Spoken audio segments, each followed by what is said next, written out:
요즘 평균 수명이 100세에 근접했다는 말들이 들려옵니다.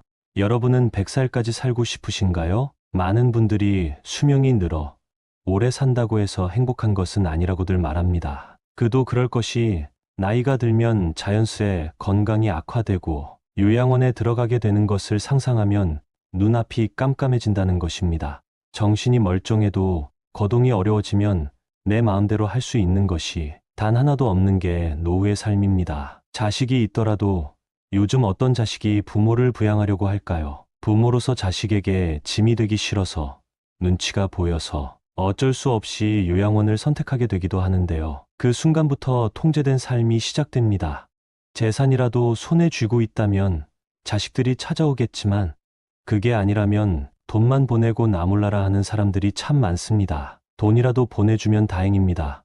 나중에는 요양원 비용이나 월세도 밀리고 연락도 안 받는 상황이 오기도 하는데요. 오늘은 좁디 좁은 고시원에서 생활하는 할머니와 한 청년의 사연을 통해 우리가 외면하고 있는 슬픈 현실에 대해 생각해보는 시간을 갖겠습니다.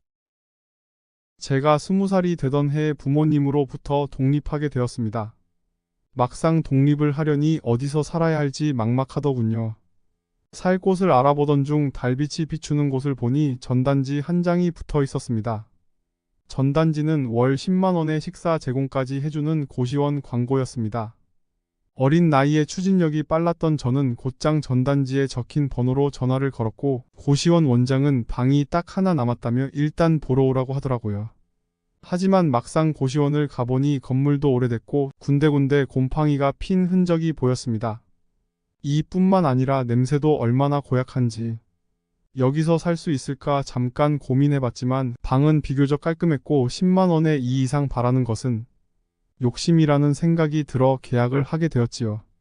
계약을 하고 나니 원장이 문득 하는 말이 옆방에 할머니가 계시는데 시끄러워도 이해달라는 말을 하는 것이었습니다. 왜 이제서야 이 말을 하나 싶기도 했지만 알겠다고 하고 넘어가게 되었습니다.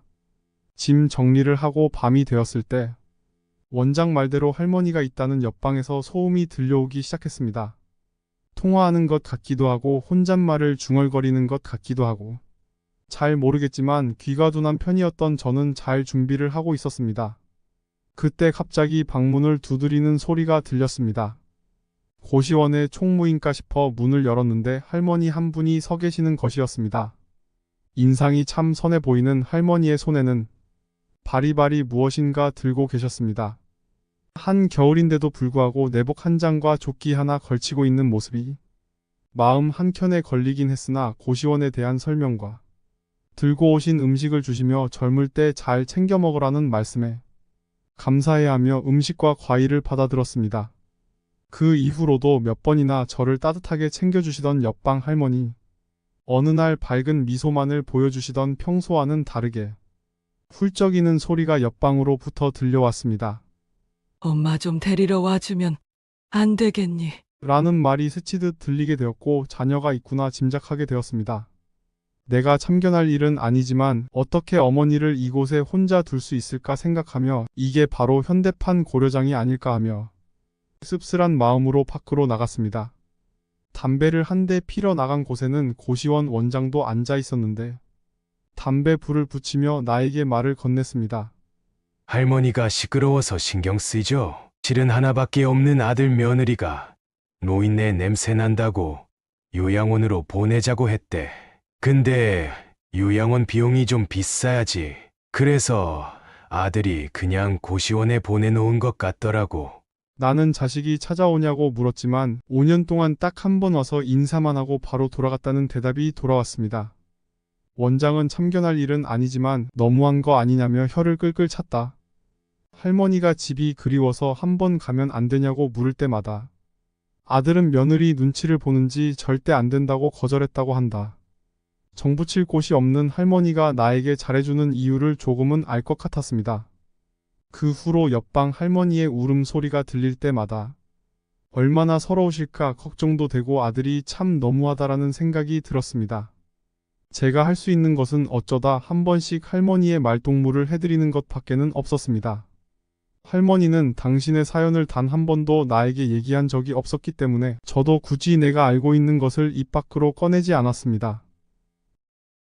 그러던 어느 날 옆방 할머니가 짐을 바리바리 싸서 나가려는 모습이 눈에 들어왔습니다. 저는 할머니에게 다가가서 짐을 옮겨받아 1층까지 옮기는 것을 도왔습니다. 가실 곳이 생겼나 싶어 어디를 가시냐 물었고 할머니는 이제 고시원에서 나가게 되었다고 대답하셨습니다. 어딘가 모르게 슬픈 마음이 들어 제가 끼고 있던 목도리와 장갑을 드리며 건강하게 지내시라고 말씀드렸습니다. 할머니는 밝은 표정으로 고맙다는 말만 남기고 저 멀리 걸어가셨습니다. 처량한 할머니의 뒷모습을 보며 어찌나 마음이 안 좋던지요.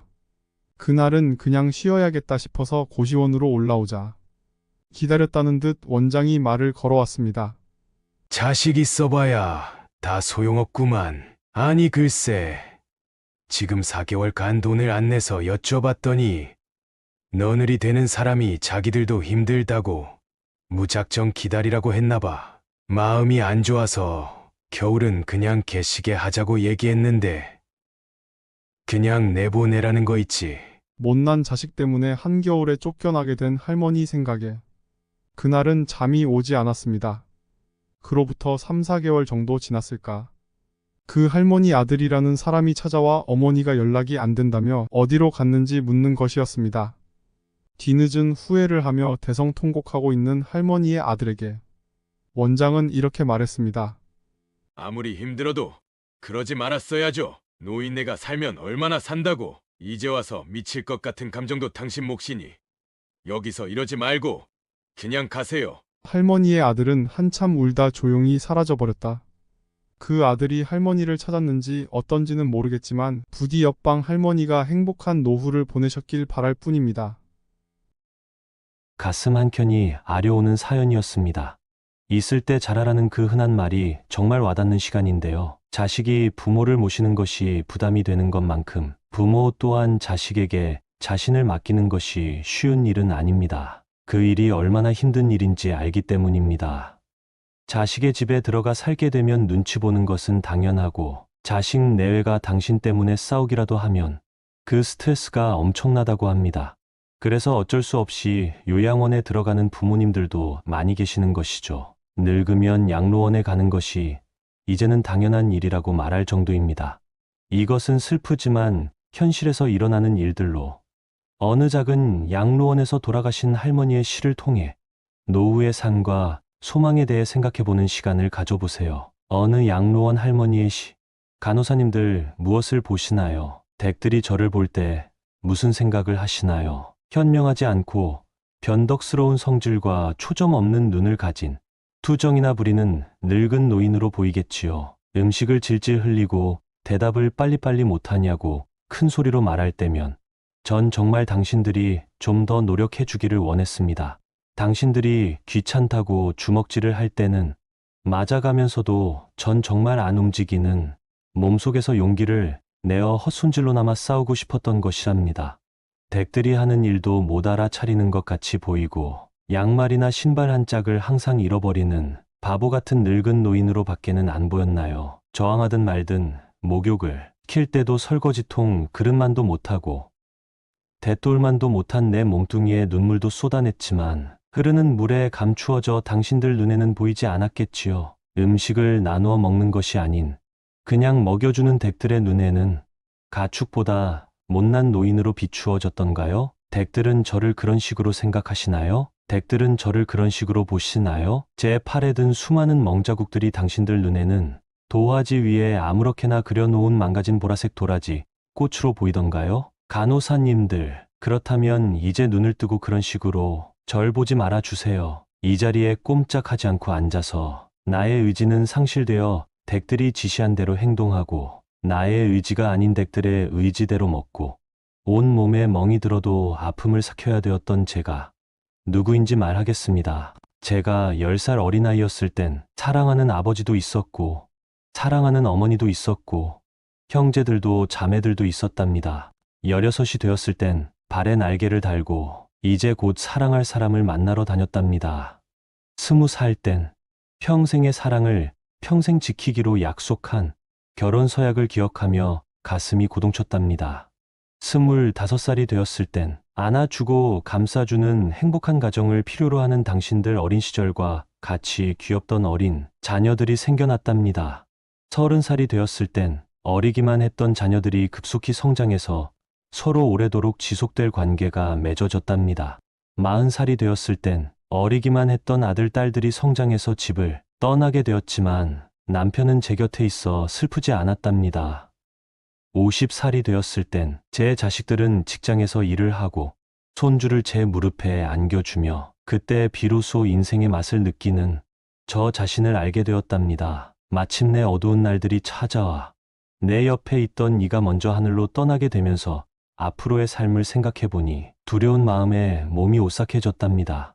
자녀들이 모두 자기의 자식을 키우고 있는 그 모습을 보고 난 내가 알고 있던 지난 날들과 사랑을 한번 생각해봤답니다. 저는 이제 늙은이가 되었는데 참으로 우습게도 늙은이를 바보처럼 보이게 만드는 것들을 보면서 세월은 참으로 잔인한 것 같다는 생각도 해봤답니다. 몸은 망가지고 우아함과 활기는 떠나버렸고 한때는 마음이었던 것들이 이제는 무딘 돌이 되어버렸답니다. 시체와도 같은 이 늙은이 속에는 아직도 어린애 같은 마음은 살아있어 가끔씩 다 망가진 이 가슴이 부풀어 오는 때가 있답니다. 좋아하는 사람이 생겨 젊은 시절처럼 사랑도 하고 싶다는 꿈도 꾸어본답니다. 즐거웠던 일들을 기억해보고 고통스러웠던 일들을 기억해보면서 난 지금 다시 한번 삶을 사랑하며 이렇게 살아가고 있답니다. 너무 짧고 빨리 지나간 지난 날들을 생각하면서 영원한 것은 아무것도 없다는 엄연한 현실을 받아들이기로 했답니다. 이제 사람들이여 눈을 떠 보십시오. 투정이나 부리는 늙은이로 보지 말고 좀 더 자세히 나를 봐주세요. 당신의 아버지는 아니나 아버지일 수도 있고 당신의 어머니는 아니나 어머니일 수도 있습니다. 그냥 가축에게 모이를 주듯 하지 마세요. 그냥 먹고 싶습니다. 멍들게 하지 마세요. 가슴 속에 멍을 안고 떠나지 말게 해주세요. 사는 동안 간절한 내 소망입니다. 이 글을 읽어보며 부모님 생각에 눈물이 고였는데요. 오늘은 부모님께 사랑한다고 연락해보는 것은 어떨까요? 앞으로도 여러분과 부모님의 인생이 항상 행복하시기를 기도하겠습니다. 다음 영상도 우리 인생에 대한 좋은 내용으로 찾아오겠습니다. 부모님을 사랑하는 마음을 담아 구독 부탁드립니다.